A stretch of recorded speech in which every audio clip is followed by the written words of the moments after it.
물을 많이 마시면 피부가 좋아진다라는 말 다들 한 번쯤은 들어보셨을 겁니다. 그런데 상담을 하다 보면 저는 물을 잘 마시는데 피부가 왜 이렇게 건조하죠? 라고 말씀하시는 분들도 정말 많은데요. 단순히 물을 많이 먹으면 좋겠지? 라고 생각하시겠지만 섭취량만 중요한 게 아니거든요. 물을 언제 어떻게 마시느냐도 피부 변화에 아주 중요한 역할을 합니다. 그래서 오늘 영상에서는 동암 시술 전문 15년차 성형외과 의사로서 저도 실천하고 환자분께도 권하고 있는 수분 섭취법에 대해서 알려드리려고 합니다. 더불어서 여러분의 피부를 푸석하게 만드는 잘못된 물 마시기 습관까지 함께 짚어드릴게요.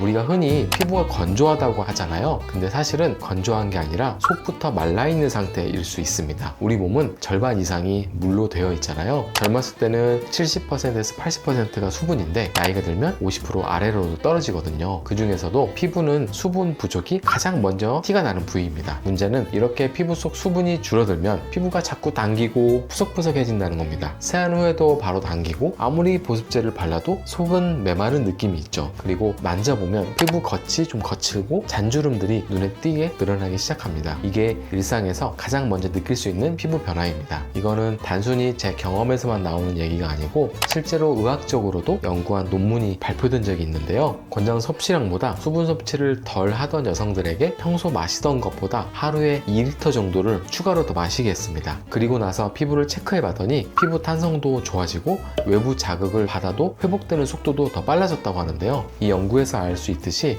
비싼 화장품이나 시술을 받은 게 아니라 물만 충분히 잘 마셔도 우리 피부는 더 건강해질 수 있습니다. 그런데 제가 환자분들께도 여쭤보면 하루에 1리터도 안 드시는 경우가 많더라고요. 반대로 하루에 3리터 정도를 마시는데도 피부가 푸석푸석하다는 분도 계세요. 그런 분들께 자세히 여쭤보면 한꺼번에 물을 벌컥벌컥 마셔서 체내에 흡수가 잘 안 되는 경우거나 음료를 물 대신 마셔서 오히려 피부 속 수분이 빠져나가게 하시더라고요. 여러분 다시 한번 강조드리지만 단순히 많이 마신다고 피부가 좋아지는 게 절대 아닙니다. 언제 마시고 어떤 방식으로 마시느냐가 피부의 탄력과 동안을 유지하는 핵심입니다. 지금부터 어떤 루틴으로 마셔야 효과가 있는지 그 방법을 한번 말씀드릴게요.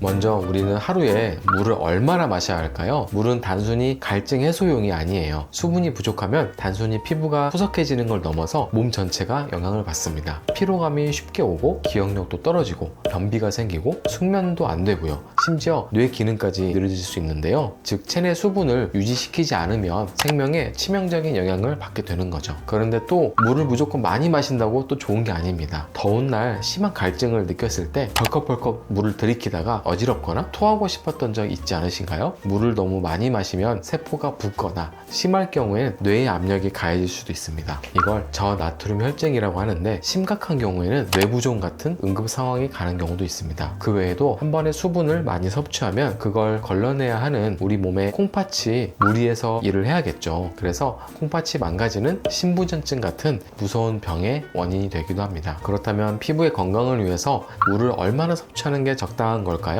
정답은 체중마다 다르다입니다. 몸무게 1kg당 30ml 정도를 마셔야 하는데요. 예를 들어서 60kg이면 하루에 1.8L, 70kg이면 2.1L 정도는 마셔야 피부에 도움이 됩니다. 운동을 많이 하시거나 여름철에 땀을 많이 흘리는 날에는 이 기준에서 20에서 30% 정도 더 늘려주시는 게 좋습니다. 그런데 문제는 이 정도의 양을 챙겨 마시는 게 의외로 쉽지 않다는 거예요. 제가 계속 강조하는 게 물을 얼마나 마시느냐도 중요하지만 어떤 물을 마시느냐, 언제 마시느냐도 중요하다잖아요. 먼저 제가 물 마시기 루틴을 만들 때 제일 중요하게 생각한 게 바로 타이밍입니다. 같은 2리터를 마신다고 해도 한꺼번에 들이붓느냐, 나눠서 천천히 마시느냐, 이 차이가 피부에 주는 효과는 완전히 다릅니다. 그래서 저는 아침에 일어나자마자 미지근한 물을 300에서 500ml 정도 마십니다. 밤새 자면서 탈수 상태가 됐던 몸에 물 한 잔이 들어가면 속부터 차오르는 느낌이 들거든요. 피부 세포도 마찬가지로 수분을 머금기 시작하고요. 그 다음 루틴은 오전엔 2잔, 점심 전으로 3잔, 저녁엔 2잔 정도 마시면서 하루에 총 8잔, 1.5에서 2리터를 나눠서 마십니다. 만약 이렇게 시간 분배가 어렵다면 500에서 1000ml 2리터짜리 텀블러에 물을 담아서 책상에 놔두고 점심 먹기 전에 한 잔, 퇴근하기 전까지 2잔 마신다. 이런 식으로 나만의 습관이나 루틴을 만드시는 것도 좋습니다. 그리고 많은 분들이 물어보시는 질문이 밥 먹기 전에 물 마시는 게 좋아요? 밥 먹고 나서 마시는 게 좋아요? 인데요. 저는 식사 전에 물 한 잔 마시는 게 더 좋다고 생각합니다. 그 이유는 위도 음식을 받아들이고 소화할 준비도 되고 포만감도 생겨서 과식 방지에도 좋기 때문인데요. 다만 식사 중이나 직후에 너무 많이 마시는 건 피하셔야 합니다. 왜냐면 위산이 희석이 돼서 소화가 잘 안 되거나 역류성 식도염이 있으신 분들은 속쓰림이나 트림 같은 게 유발될 수 있거든요. 그리고 이건 잘 모르시는 분들이 많은데 저녁 7시 이후에는 수분 섭취를 조금 줄이셔야 합니다. 늦게 물을 마시면 화장실에 가고 싶어서 새벽에 한 번은 꼭 깨게 됩니다. 그러면 수면 사이클이 깨지고 그 다음날 아침 피부도 푸석푸석해지게 됩니다. 자, 여기까지 들었을 때 여러분은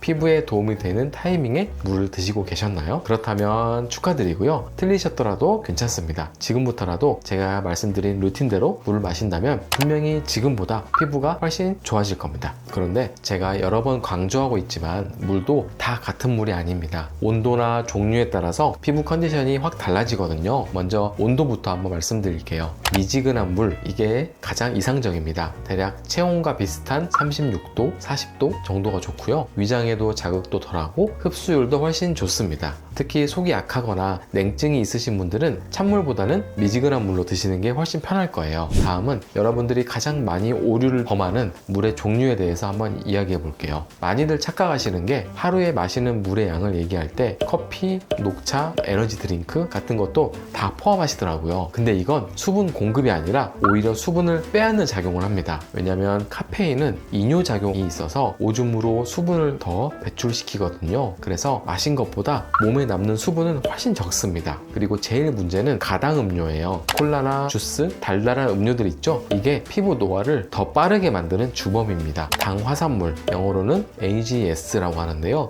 이게 단백질을 공격해서 망가뜨리는 노폐물 같은 겁니다. 콜라겐도 그 대상 중에 하나예요. 콜라겐은 피부를 탱탱하게 만드는 섬유질 같은 건데요. 이게 당화산물에 망가지면 탄력이 떨어지고 주름이 더 쉽게 생깁니다. 그래서 단순히 물 많이 마시기가 아니라 무엇을 마시느냐도 굉장히 중요하다는 거죠. 그리고 운동 후에 수분 보충을 위해서 이온 음료 드시는 분들이 많으신데요. 격한 운동 뒤에 한두 잔 정도는 괜찮지만 일상적으로 계속 마시는 거는 추천드리지 않습니다. 생각보다 당 성분이 많고 일상에 적합하진 않거든요. 그런데 생수를 마시면 물 비린내가 난다 하시는 분들이 의외로 많으시더라고요. 이런 분들은 물 대신에 커피나 콜라 같은 걸로 대체하시는데 제가 이런 거 대신에 추천드릴 수 있는 건 레몬수입니다. 몸에 꼭 필요한 비타민 C도 충전할 수 있고 당도 낮아서 피부 회복에도 괜찮은 선택이에요. 2리터 기준으로 레몬 1개 정도 즙을 희석해서 나눠 마시는 게 적당하고요. 350에서 500ml 텀블러에 말린 레몬칩 하나 혹은 레몬즙 몇 방울 떨어뜨려서 드시는 것도 좋습니다. 그 외에도 카페인이 없는 차는 물 대신 마셔도 괜찮은데요. 자스민이나 페퍼민트, 루이보스 같은 허브차, 보리차나 현미차 같은 곡물차도 괜찮습니다. 저도 병원이나 집에 티백을 사다 놓는데요. 허브차는 스트레스나 식욕을 줄여주는 효과도 있고 향기가 기분 좋게 나기도 하니까 커피나 음료보다 훨씬 좋더라고요. 마지막으로 내가 물을 제대로 마시고 있는지, 지금 내 몸과 피부 수분 상태가 괜찮은지 궁금하시는 분들 많으시잖아요. 스스로 확인하는 아주 간단한 방법을 하나 알려드리겠습니다. 바로 소변 색깔로 확인하는 건데요. 이게 민간요법이 아니라 미국 클리블랜드 클리닉 같은 신뢰도가 높은 기관에서도 실제로 사용하고 있는 기준이니까 믿으셔도 됩니다. 보통 1단계에서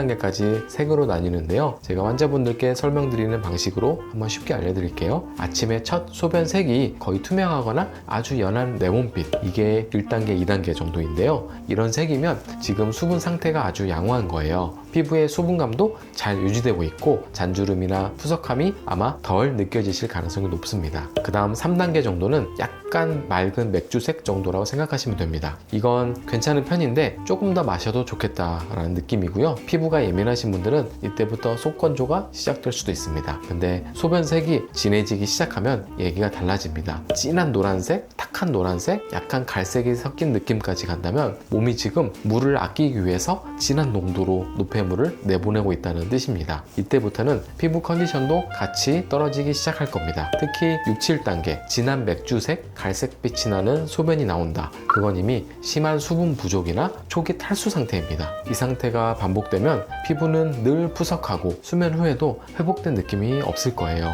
한마디로 소변색이 맑을수록 피부 속까지 촉촉하다고 보시면 되고, 색이 탁하고 진해질수록 피부도 같이 말라간다, 이렇게 기억하시면 됩니다. 지금까지 들으시면서 어떠셨나요? 여러분은 물을 제대로 마시고 계셨나요? 지금부터는 앞에서 말씀드린 내용을 바탕으로 정리해 드릴 테니까 마지막으로 한번 점검해 보세요. 자, 우선 하루 루틴이 잘 잡혀 있는지를 보셔야 합니다. 아침에 일어나자마자 미지근한 물 한 잔, 이건 정말 기본입니다. 이 물 한 잔이 피부에 가장 먼저 수분을 공급해 주는 거예요. 그리고 하루 물 섭취량은 식사로 들어오는 수분 빼고 순수한 물만 1.5에서 2리터 정도는 챙기셔야 합니다. 커피나 녹차 같은 카페인은 오히려 몸에서 물을 빼가고, 당분이 많은 물은 피부의 탄력을 책임지는 콜라겐을 망가뜨려서 주름의 원인이 되니까 생수나 카페인 없는 레몬수, 허브차, 곡물차를 마시세요. 그리고 제가 물 마시는 타이밍이 중요하다고 강조했었죠. 2-3시간 간격으로 조금씩 자주 마셔주시는 게 피부 흡수에도 좋고 신장에 무리도 덜 갑니다. 또 저녁 늦게까지 물을 계속 드시면 밤에 깨서 화장실을 가게 되죠. 그러면 수면의 질이 떨어지고 그게 피부 회복에도 영향을 주게 됩니다. 그래서 저녁 7시 전까지만 마시는 습관, 이건 꼭 지켜주셨으면 좋겠습니다.